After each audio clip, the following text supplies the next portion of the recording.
Madame le ministre de la Santé et de l'Action sociale et sa délégation, Mesdames, Monsieur le gouverneur de la région de Diourbel, Mesdames, Messieurs les préfets, Mesdames, Messieurs les sous-préfets, honorables élus, députés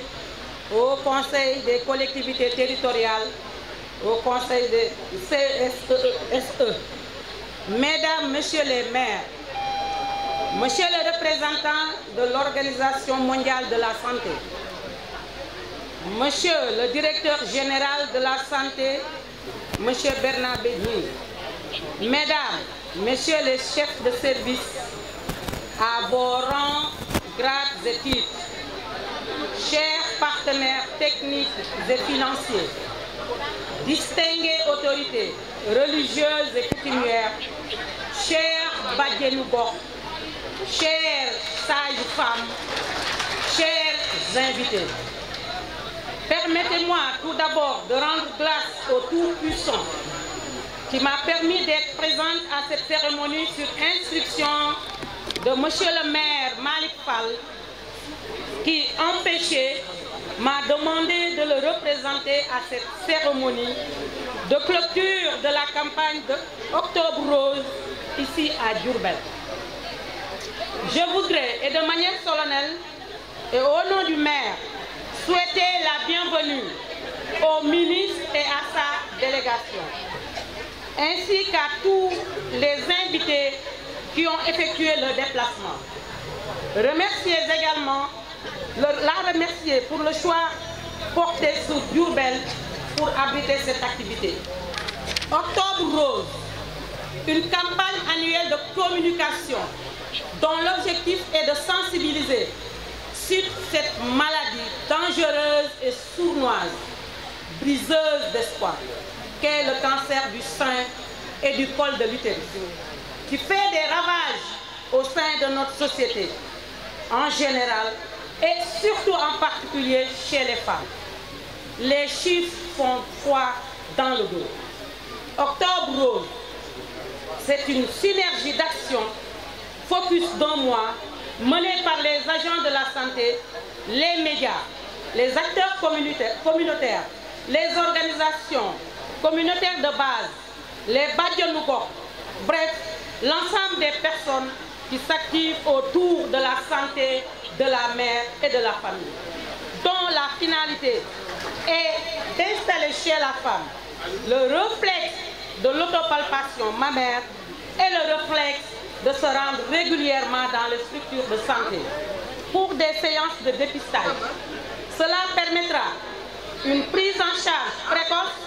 en cas de positivité, au cas échéant, de recevoir des conseils pratiques de vie pouvant diminuer les risques liés au cancer. La lutte contre cette maladie doit être l'affaire de tous. L'État du Sénégal, à travers le ministère de la Santé et de l'Action sociale,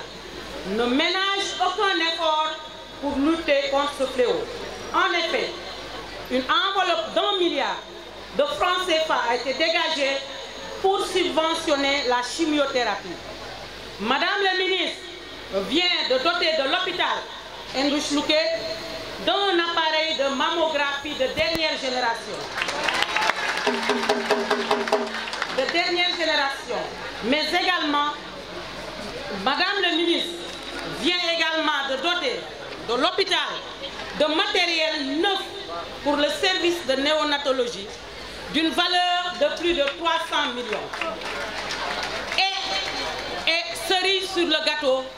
une promesse de l'hôpital qui va passer de niveau 2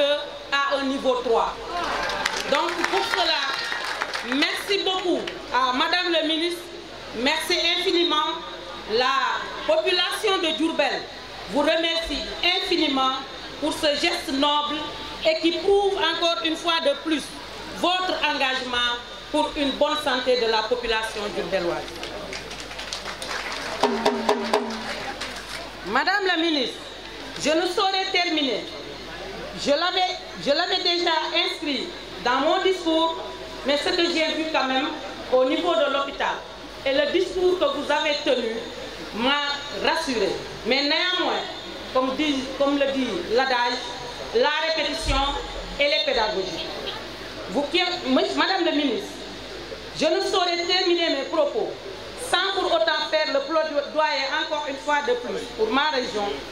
Le relèvement du plateau technique, comme je l'ai dit tout à l'heure, c'est en bonne voie de nos structures de santé, mais aussi un recrutement du personnel qualifié et en nombre suffisant. Une formation continue de nos agents afin de mieux prendre en charge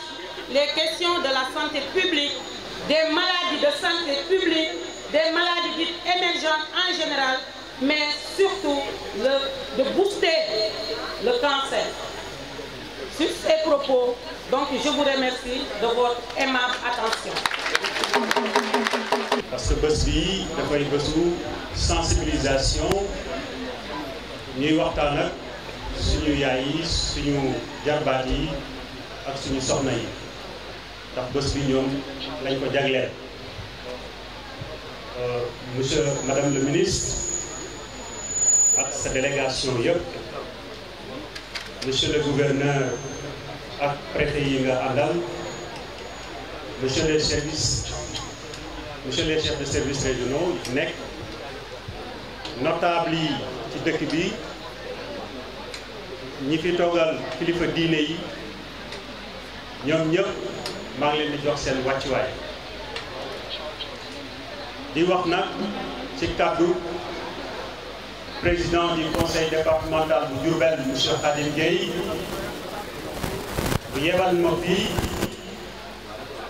pour ma teewal ko fii teewal fi conseil départemental. bés bi nag dafay bés bu am solo ndax dafay mandargal weer wi nga xam ne moom la ñu jagleel jigéen ñi ci xeex feebar bi nga xam ne adduna bi yëpp ñoo ko bokk di leen ko xeexal. di rafetlu nag li ministre bi def mooy ba mu tànnee Diourbel pour clôturer weer yi nga xam ne moom la ñu jagleel octobre rose pour suñu yaay yi, suñu soxna yi ak suñu doom yi jigéen ñi. am nañ ci mbégte lool ndax ba ñu dajee léegi hôpital madame le ministre da nga nekk gan goo xam ne gan gu ànd ak sérité ndax loolu yombul ci gan. da nga ñëw ci sa dëkk clôturer fi mais yemoo ci da nga indi loo xam ne jàpp nga ni feebar bi fii ci Njaaréem lépp lu ñu waaye mën a taxawoo jigéen ci Sénégal fi ñu koy taxawoo Njaaréem moo la gënal te wane nga ko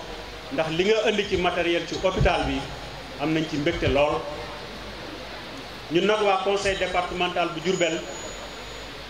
dañuy wax képp ko indi biir hôpital bi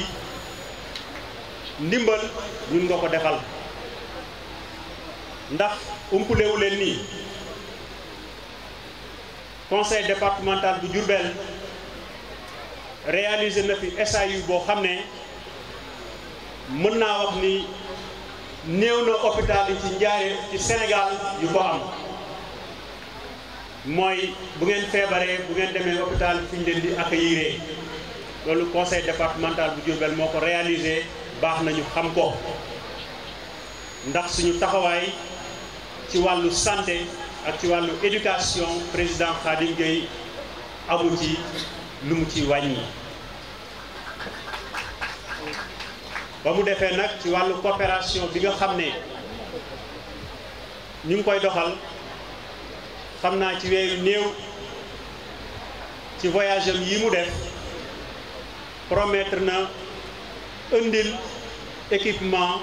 bu doy sëkk dolli ko ci hôpital bi dolli ko ci li nga indi ñu indi ko ci hôpital bi par ñun ñëpp dëkk bi lañuy liggéeyal. weer wi nag di octobre rose buñ ci dajee dañoo war a wax ak suñu yaay yi wax ak suñu soxna yi ne leen feebar bii jarta ragal ndax ci biir Octobre Rose dama waxtaan ak benn soxna ne ko yow est-ce que dem nga ci dépistage yi ñuy def mu ne ma mukk ci àdduna man kay du ma dem ndax bëgguma dem ñu ne ma am nga feebar bi sama àdduna yàqu loolu jar nañu leeral leen ndax toog ba feebar gañe la dem teel a xam feebar bi pour faju moo ëpp solo kon stigmatisation boobu dañ ko war a wax ak suñu ndey yi suñu soxna yi ngeen bañ di ragal di dem di dépisté wu pour ngeen xam feebar bi ndax am ngeen ko wala amuleen ko kon loolu mooy sama participation ci bés bi pour wax ak jigéen ñi ngeen góorgóorlu di dépisté wu jarta ragal ndax feebar bi day feebar boo xam ne feebar bu yomb ta faj la waaye buñ ko teelee xam feebar bu yomb a faj la ci biir loolu madame le ministre balaa maa jeexal maa ngi lay sant bu baax di la gërëm ci li nga xam ne indil nga ñu ko fii ci Njaaréem organiser ñu bés bu mel nii muy mar ñu am contact ak jigéen ñi wasalaam. En dehors d'Octobre Rose, dans le public, mi ngi ci 40 000. Dans le privé, c'est entre 60 et 80 000. bu ñuy tàmbali dañu demoon waxtaan ak privé yi ñu wàññi ko ci 30 000 francs ñu toog xoolaat ne 30 000 francs boobule yombul ci jigéen. donc loolu le ci la ñuy tàmbali. maa ngi gërëm tamit toujours madame le ministre parce que bi mu nekkee à la tête du ministère ba léegi pendant tout le mois d'octobre la mammographie est à 15 000 partout au Sénégal soxlawul sax nga jël sa bon dem defi sa mammographie foo nekk nga nekk Tamba nga nekk Ndar foo dem rek daa def mammographie. donc 10 000 femmes 1225 anomalies malheureusement. cancer wu ween 4156 femmes avec 120 anomalies dont 50 cas suspects. foofu maa ngi ciy taxaw nag di gërëm sage-femme d'État du Sénégal parce que sage-femme d'État yi dañu non seulement dañu nekk membre du conseil d'administration de la LISCA ñu boole suñu doole ñuy wër Sénégal di leen di former. À ce jour nous avons formé plus de 2000 sages-femmes aux techniques de dépistage des lésions précancéreuses du col. ba pare ministère de la santé ut na partenaire technique yi nga xam ne jënd nañu ay appareil de thermoablation mooy yi nga xam ne da ngay sage-femme bi su seetee dafay diagnostic dafay gis lésion bi léegi ci même temps te femme bi du jógee ci taabal bi mu faj ko parce que lésion boobu rek suñ ko bàyyee dafay indi cancer donc dañ koy traité pour mu bañ a am cancer bu buntu suñu kaay. léegi li ñu nemmeeku ci sañu campagne yi cancer bu buntu njurukaay bi nekkoon le premier cancer est en train d'être devenu le deuxième cancer parce que en termes de prévalence et de mortalité. li may ñaan sama mbokk jigéen yi nekk fii mooy ne seen doom yi ku am juróom-ñeenti at war nga mun a ñàkk sa doom parce que ñàkk doom boobu ne mooy tax ne bés bu commencé di lëkkaloo ak góor ba doomu jàngoro boobu dugg ci ñoom. déglu leen discours bi déglu leen yéen ñuy wax ak jigéen ñi déglu leen kii di wax. dafay tax ne virus boobu du am doole ba jox ko cancer buntu butitu njurukaay. Saliou Faye daaf wax na ko amuñu lu ñuy sant bu amul àpp la ñuy santé son excellence le président Macky Sall parce que moo ko ci dugal benn ñàkk bu nekk 100 000 francs lay jar mu def rendre ko gratuit kon ñàkk leen seen doom yi c'est le premier cadeau que vous pouvez offrir à vos enfants. balaa may jeexal nag ki may jëkk gërëm di ko sant muy son excellence le président Macky Sall parce que su dul woon moom LISCA du agsi fu mu agsi parce que nit ki su la jàppalee taxaw wane ne man dam la jàppale ren jii rek mi ngi takk ruban rose bi du 1er jusqu'au 31 fii fu mu génn ruban bi mi ngi ci moom kon nag ñu ngi koy gërëm dugal na loxoom suñu defee téléthon c'est le premier mooy joxe chaque fois plus de 50 millions moom lay joxe te di ñaan ministre am yépp ñu dugal seen loxo parce que LISCA non seulement dañuy sensibiliser waxtaan ak askan bi dépister mais dañuy jàppale malade yi nga xam ne amuñu doole donc malade bu amul doole da ngay ñëw LISCA di ñaan ndimbal ku ñaan ndimbal nag te ñun tamit dañuy yalwaan parce que dañuy may ñu delloo ci askan bi te ki jëkk dugal loxoom ci sañu liggéey muy Macky Sall ñu ngi koy gërëm di ko sant. J'adresse vraiment mes sincères gratitudes à Madame le ministre de la Santé pour son engagement et ses actions dans la lutte contre le cancer. Nous remercions toutes les bonnes volontés qui s'investissent dans la lutte contre le cancer, tous les partenaires. Et aussi, nous remercions DP World qui nous accompagne depuis 2016. Parce que ça yu génnee Dakar dafay am ku ñuy jàppale te DP World moo ñuy jàppale ren jii def nañu Touba Tivaouane Thiès Mékhé te ci la ñuy examiner plus de 3500 femmes maa ngi leen di gërëm di leen di remercier vraiment. Et j'ai eu à apprendre les rudiments de la santé publique à vos côtés avant de me retrouver au niveau de l'Organisation mondiale de la santé. Je m'en vais donc vous livrer son message adressé à vous et à la population de Diourbel. Madame le ministre de la Santé et de l'Action sociale, Monsieur le directeur de cabinet du ministre de la Santé et de l'Action sociale, Monsieur le gouverneur de la région de Diourbel, Monsieur le président du conseil départemental de Diourbel, Monsieur le maire de la commune de Diourbel, Monsieur le directeur général de la santé, Madame la directrice générale des établissements publics de santé du ministère de la Santé et de l'Action sociale, Monsieur le directeur de la lutte contre la maladie, Monsieur le directeur régional de la santé de Diourbel, Mesdames, Messieurs les médecins-chefs de district,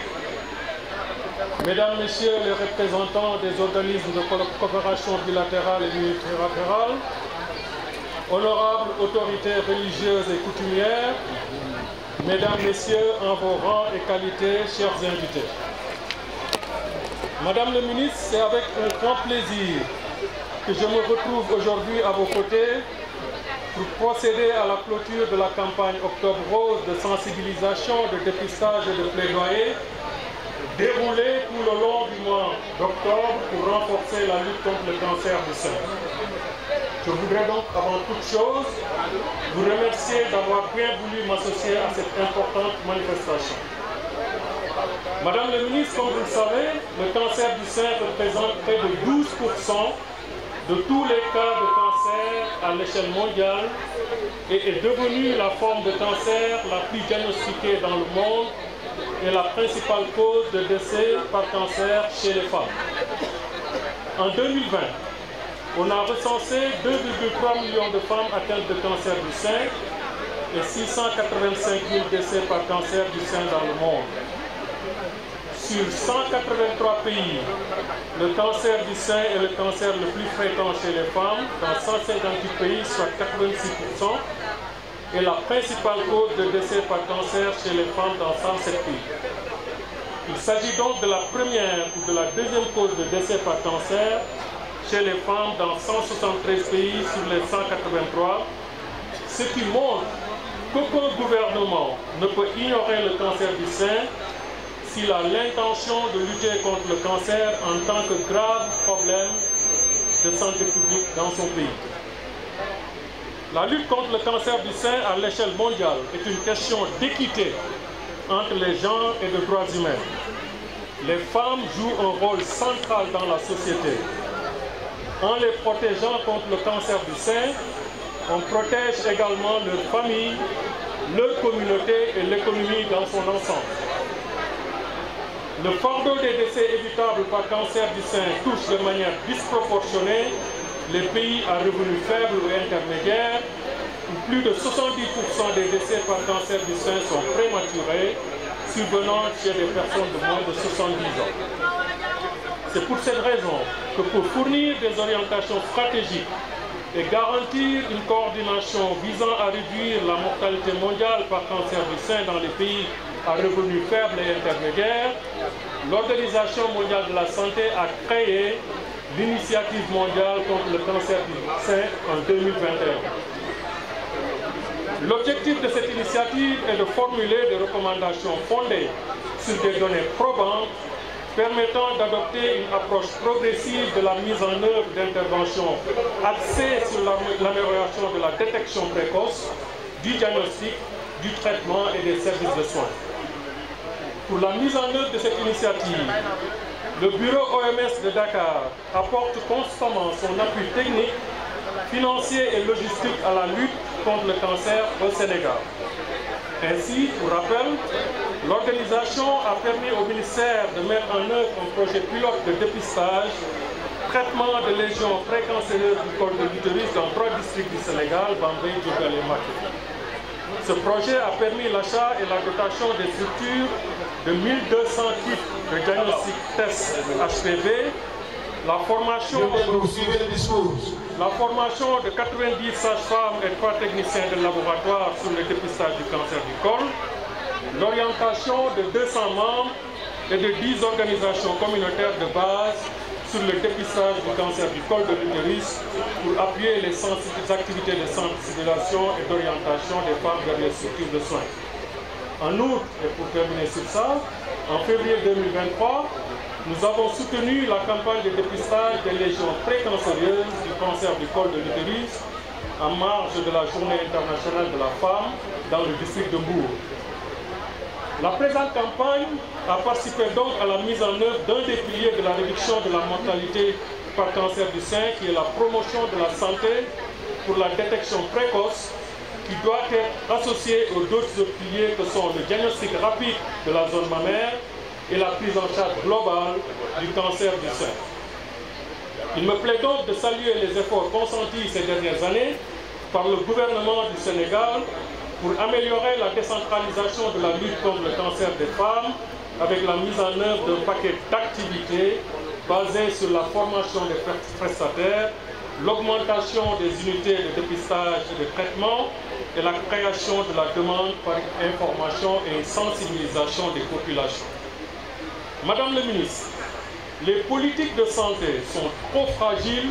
sans la pleine adhésion des professionnels, des soignants, mais aussi sans l'engagement de la société civile, des mécènes, des artistes et des personnalités d'influence. C'est pourquoi je souhaite donc féliciter les personnels de santé des régions médicales, des districts sanitaires et des établissements publics de santé pour leur dévouement et leur professionnalisme. Je souhaite également saluer chaleureusement l'engagement de la Ligue sénégalaise contre le cancer, LISCA. Je sais le rôle qu'elle joue dans cette campagne d'information et de sensibilisation auprès des populations, de ses nombreux partenaires, des réseaux de soins, des institutions de recherche, des pharmacies d'officine et associations de patients.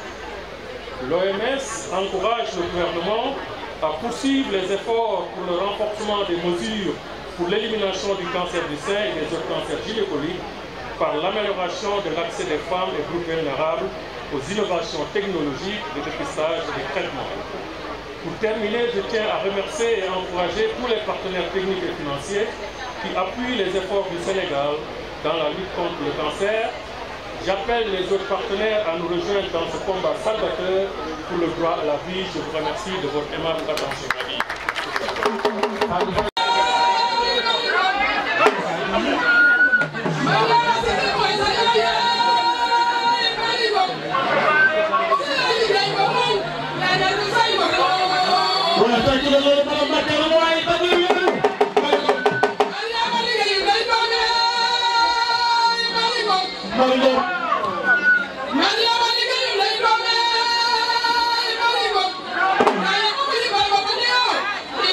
Saka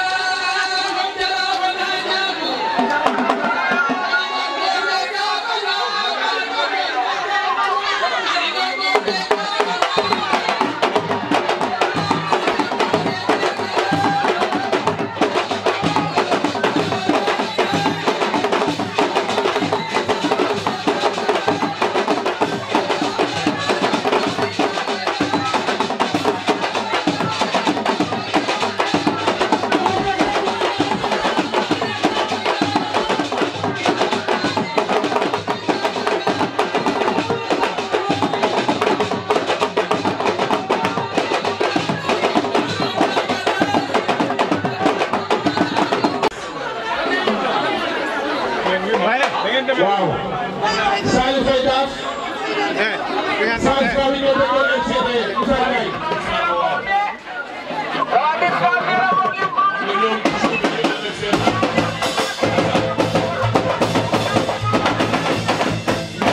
merci léegi nag doole door mos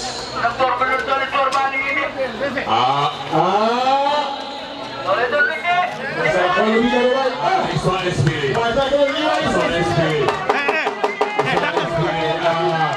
Ils sont inspirés. Ku nekk la doon ngay wuyoo. Ah oui. merci ndeysaan. jox ko ci ginnaaw. waaw mais Saliou Faye waaw. sax dama li ma nekk bi nga on xewagul mag yi li leen def alal waaw sër bii la ci daan teg. lii la ñu daan teg te ko bébé waaw. feru gépp bi lii sama ay doon jaay xam nga. jërëjëf waa Mbaye jërëjëf waa Bawol monsieur le gouverneur de la région de Diourbel monsieur le préfet du département de Diourbel monsieur le président du conseil départemental de Diourbel monsieur le maire de la commune de Diourbel nga xam ne suñu sœur madame Anta moo fi représenté messieurs les maires mais ñëpp ñu ngi fii wax nañ ko ñoom ñëpp ñu ngi leen di gërëm leen di sant gis ngeen sant yi nga xam ne moo représenté ñi nga xam ne ñooy jàppale état du Sénégal mu nekk état nag bu neex a jàppale nga xam ne mooy organisation mondiale de la santé chef de file des partenaires mesdames messieurs les directeurs généraux am ñoo xam ne ñoom laa àndal may faral di wax rek man maay feeñ waaye ñi nga xam ne ñooy liggéey ci suuf ñu leen di gërëm leen di sant directeur yëpp chef de service ñi nga xam ne ñoo yore centre de santé yi ñi nga xamante ne ma kooku mooy directeur régional de la santé du Diourbel ñoo bu yëpp ñu ngi la koy jox nga joxal ñu ko sage-femme yi infirmier yi nga joxal ñu ko bu fàtte kenn brancardier personnel d'appui yëpp bu fàtte pharmacien yi bu fàtte médecin yi bu fàtte acteur communautaire yi acteur communautaire boo ko déggee mooy bàjjenu gox ak relais ñoom ñoo bokk ndey ak baay tey jii ma leen wax ne tey gouverneur dëgg la boobu ba léegi mu ngi joxe lépp wante acteurs communautaires yi comme ni ñu ko waxee yëpp ñi nga xam te ñoo ngi jiitu ñoom ñooy dem ci biir kër yi koy def gox goxaat yi mais yow itam ànd ak naa directeur de cabinet moom nag ci moom laa ñëw ci nuyu yëpp ñi nga xamante ñoo jóge waa Dakar ñu naa également sama sœur sama doomu ndey muy Fatma Gënu bu ko waxee juumul ndax bañ ñu nekkee am juróomi at ci jàng médecine yooyu def cancérologie xam na ne boobaak léegi Fatma ni ñu ko waxee son excellence président Macky Sall li ñuy wax fëkk na ndënd bi ndaxte ba ñuy jàng dañuy waxoon ne li ngeen di jàng da ngeen koy jàng ni rek ci ay këyit waaye du ngeen ko mës a gis retraité duñ te gis nañ ko ñu ngi sant yàlla bëri bëri naa ci dellu si wante dëgg la yéen ñu ngi waa presse yi communicateurs yi mais xam nga ne nag ñun techniciens yi ànd ak administration territoriale gouverneur yi ñu àndal yëpp ak yéen ñi ci taw macha allah li lépp ñu ko mënee Sénégal kilifa diine yi ñoo tax ñu mën ko. lépp ñaareel boo fi duggee damay faral di wax rek dañu am ay kilifa dañu amee kilifa aada gis ngeen fi ma nekk nii sax man mënut maa nooy wax ndax liñ ma teg mais ñemewuma koo dindi dañu am ay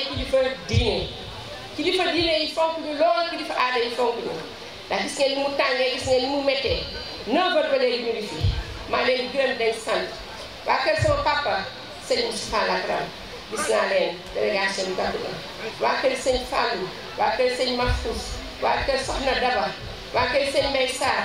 fépp waa kër Jàkk Tidiane bàyyiwuma kenn ñëpp a ngi toog bu leen yaakaar ne xàmmewu moo leen de parce que seen kanam laa juddoo ma fàttali leen rek ne man maa ngi juddu diggante dispensaire ak kër la Souriane donc ku ne xam ne maa ngi def côté boobu noonu mais nag fii laa màggee fii laa cosaanoo fii laa def lépp mooy penc mbayaan tey jàpp naa ne penc mbayaan nit ñi fi taxaw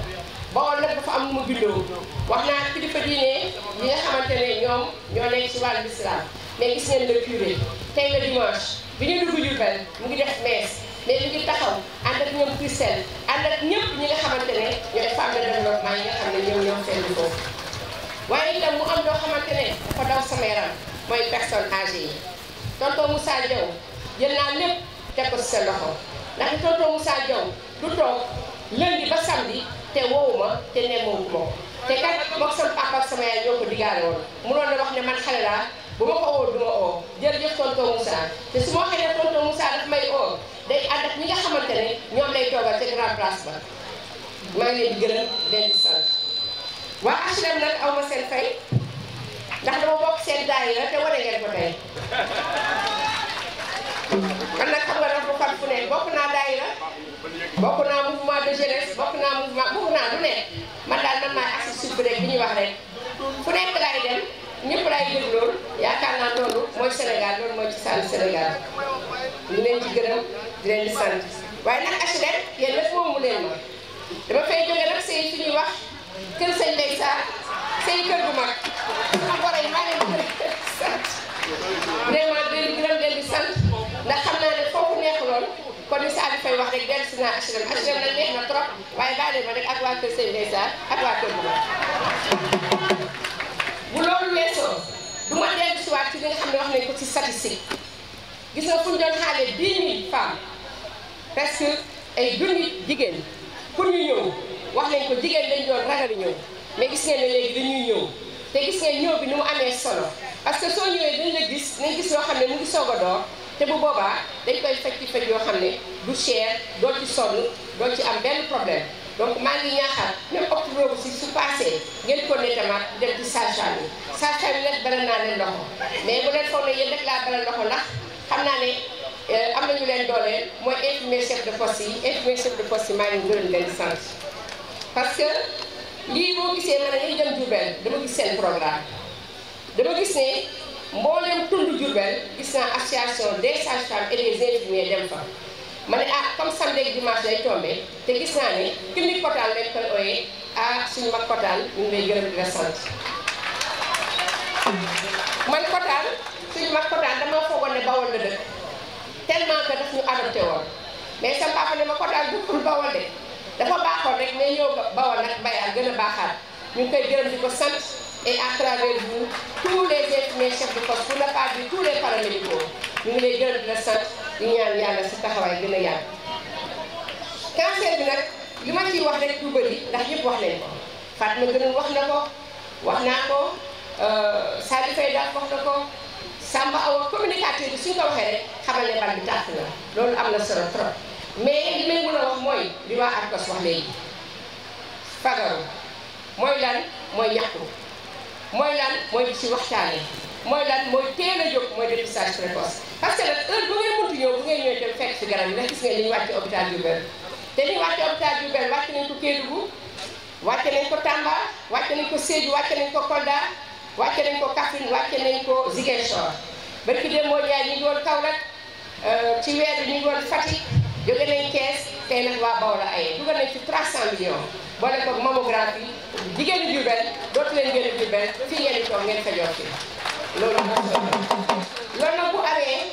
dafa am ki ko waral sànq rek maa ngi wax sama frère le ministre Dame Diop nga xam ne bokkoon naa ak mu gouvernement bi ma ne ko son excellence président Macky Sall nee na maa ko gën a sonal ma ne ko son excellence il faut ma sonal la ndax dama yor loo xamante ne comme yow da nga bëgg développement da nga bëgg Sénégal moom comme États-Unis da nga bëgg Sénégal mel ni comme Paris mais foog ñu wër foog ñu am bien-être foog ñu am social boo xamante ne dina tax ñu mën a toog mu ne ma noo ko bëggee rek noonu la ma bëgg nag ngeen gërëmal ma ko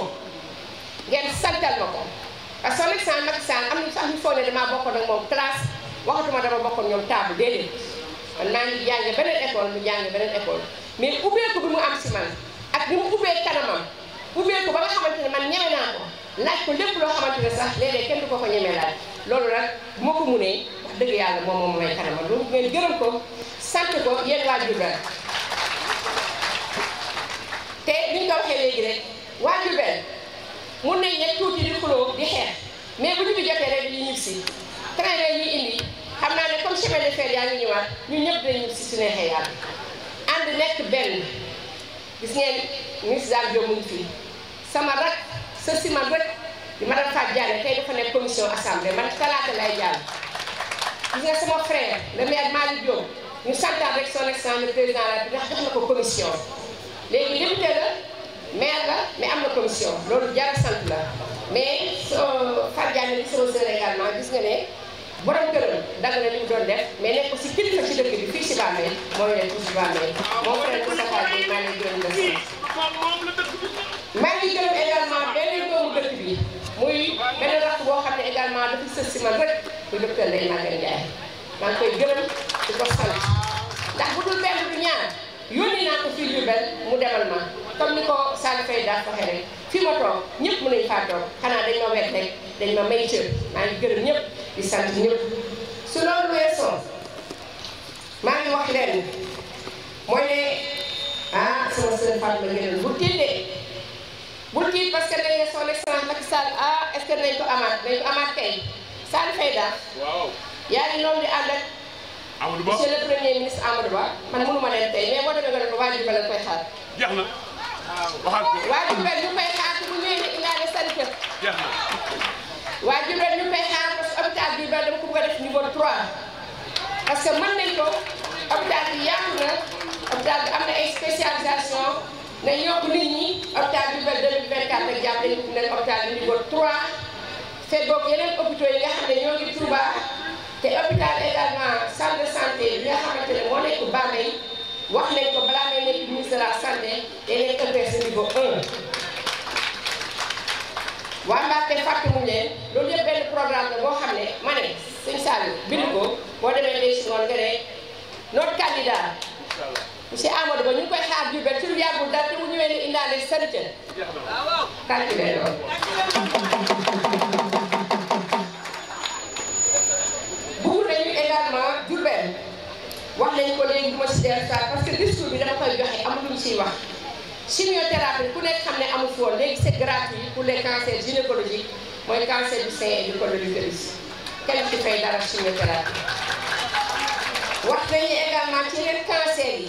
boo demee ci hôpitaux yi teg nañ fa ay dépôt vente def nañ fa subvention boo xam ne wàññi nañ de 40 à 60%. gis ngeen radiothérapie bañ doon jàng ñu mësuñu ko gis am na dalal jàmm am na yoo xam ne ñu ngi koy waaj yow Ziguinchor parce que xam nag dañ koy tiitaroo parce que sous région ouest africaine yëpp fii la ñuy fajoo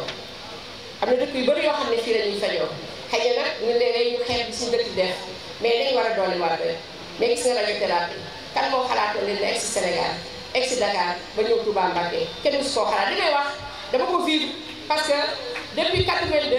Fatma su ma fàttaliwul ñu ngi ci médecine bi te boobaag léegi gisuñu ko kon nag am nañ ko dañ koy wax duñ ko nëbb kenn mais loolu yëpp bu ngeen bëggee mu ñoom ana Adja Fama Cissé lan laa la waxoon ma ne la daayira ba su ngeen bëggee may continuer di cotiser dañuy def mutuelle de santé parce que nag waxtaan wax dëgg ca la radiothérapie yeeg yooyu ngeen gis ñu am bu ngeen bëggee mu ñoom il faut mu am ku def maintenance loolu amul problème mais su ngeen bëggee itam gratuité bi mën di continuer gratuité mooy yow malade bi doo fay nguur gi mooy fay wala beneen partenaire au développement mais également li ñuy wax bay la ci fekk wéy borom damaa bëgg ñu organiser une mutuelle de santé dama bëgg loolu Diourbel jël ci paie ana sama mag Demba Mame Ndiaye bon frère Demba Mame waxoon naa la ko téléphone waxaat na ko dinaa la seet spécialement parce que il faut ñu am beneen yenn bu nekkul bii dama bëgg jigéenu Sénégal yëpp inscrit mutuelle te dama bëgg Diourbel jël ci paie est-ce que yéen a ngi engagé man de je m'engage ñëpp seen loxo donc on s'engage jigéen ñi lu tax wax jigéen ñi sëñ Sall wax na ko jigéen bu feebaree borom këram day feebar jigéen bu feebaree doomam day feebar jigéen bu feebaree gorom day feebar jigéen bu feebaree njëkkeem day feebar donc jigéen mooy pilier de la société jigéen mooy pilier du monde jigéen bu wëree jigéen bu ànd ak dal ak salaam dëkk bi yëpp ñooy ànd ak dal ak salaam vraiment foofu laa bëggoon na terminer yaakaar naa ne fàttewuma lépp parce que état dañu waxante dëgg lu mu mën a joxe bu nit ñu organisé woon wax naa ko hôpital léegi rek la ñu nasaraan yi ëppee mooy organisation léegi dama dégg nit ñi nit day jóge fii ba France faju te du fay dara amul nit day jóge fii dem ba États-Unis faju te du fay dara amul yow sama ami journaliste bés boo ne woon cëpp France boo commencé fayal weer ba boobu lañ lay commencé dal loolu mooy tax nga mun a faju mun a jëlee sa yaay wala sa papa fii bu ñu amee visa nga war a dem faju ji te yaakaar naa nag hôpital Saint-Louis bu paree yaakaar naa Diourbel bu nekkee niveau 3 yaakaar naa Thiès bi nga xamante ne tey monsieur Amadou Ba dina ko wax moom Mbour dañ leen di élevé niveau 3 yaakaar naa bu fekk see li nga xam ne moo am Xaadimul Xaadim fekk si li ak Mbàkke ak Bambey yaakaar naa kenn dootu évacuer parce que foofu ñuy évacuer muy Tunisie muy Maroc fii la ñuy jàngee tubaab yi nag wax dëgg yàlla ragaluñ leen ndax compétence man fii dama fekk hôpital bi dal na xel maa ngi gërëm ñëpp di sant ñëpp gis nga bëgguma def sax discours parce que dama war a yëpp wax nañ ko may kontaan lool di kontaan lool parce que fii ma taxaw muy école Kër Sëñ Mbaye Sarr ba ki démb nee naa Xalifa il faut moom école xaaxam sama papa nag xam nga déggul olof ba école xaaxam lay wax moom xaaxam la doon wax dafa am lu bëri lu muy signifié liñ doon nekk école privée bu ñu ñàkkaan sax tant que ñëwoo ñàkkoo si fii danga yaakaar ne ñàkk woo sama papa bu doon def meeting fii la koy defee sama yaay bu doon def daayira fii la koy defee donc directeur école Kër Sëñ Mbaye Sarr bi nga xamante ne ñu ko gën a xam ci école xaaxam te du woon dara lu dul xaaxam yi dañ fi doon nekk te léegi yaakaar naa amatul xaaxam ndax clôturé nañ ko donc mairie Diourbel conseil départemental de Diourbel li ngeen def ci éducation si ñu leen gërëm leen di sant vraiment sama yaram daw na comme ni ñu koy waxee bëgguma jooy pour yàq cérémonie bi mais sama yaram daw na way yi neex na yëpp neex na càkk bi diis na maa ngi leen di gërëm leen di sant